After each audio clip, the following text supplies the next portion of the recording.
thought Starbucks was spendy. How do you feel about a $6 cup of coffee?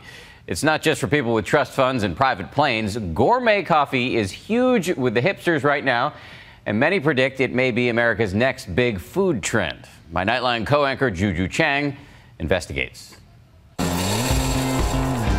Knock out any little residual coffee. That smells good. Right? That's incredible. This is one of our new releases from Kenya. Nick Herman tends a brew bar, where the hippest cup of coffee can cost you as much as $6. We're gonna measure out 25 grams. It's made with the finest beans, scientific measurements, expertly poured into a pre-warmed cup.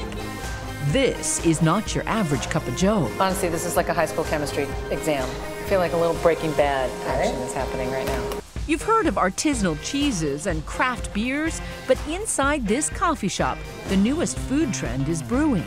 This is Stumptown Coffee, one of the leaders in a booming movement hoping to revolutionize the way we drink the dark stuff. Those iconic Folgers ads set the stage for the first wave of American coffee. Then, Starbucks launched a second wave, adding new words like venti, dirty, soy, mocha, chai to America's vocabulary. Coffee lingo so ubiquitous, it's now mocked in movies like Role Models. No, venti is 20. Danny. Yeah. Large is large. In fact, tall is large, and grande is Spanish for large. Venti's the only one that doesn't mean large. Enter the so-called third wave of coffee, bringing an ultra-gourmet touch to the bean scene, with artisanal brands like Blue Bottle, Intelligentsia, and Stumptown. Convenience store Joe, this is not. These guys take their brew very, very seriously. We like to say we're kind of people's spirit guides in coffee here. Americans drink about 400 million cups of coffee every day, feeding an industry worth $30 billion.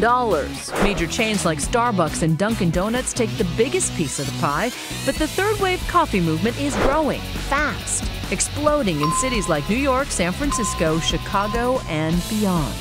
Their customers are hip, young, and willing to shell out extra cash for a special cup. It's the same with a high-end bottle of wine, or that great cheese, or that great steak.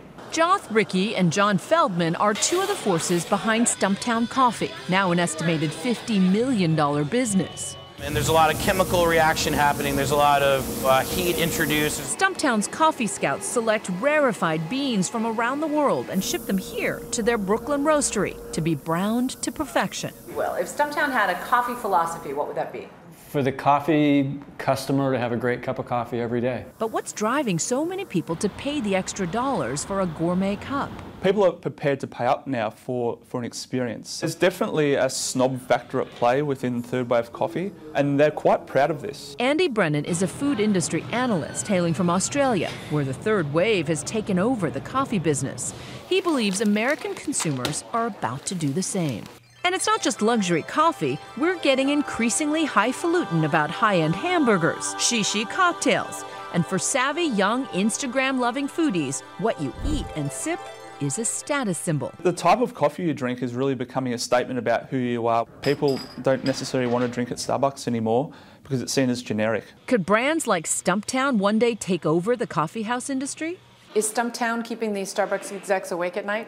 Oh, I don't know. I can't believe that they're too worried about us. If anything, you know, we probably don't exist if they haven't done what they've done. They've turned us into a nation of coffee addicts. Yeah, you know, more power to them. But there's a rivalry percolating among the third wavers.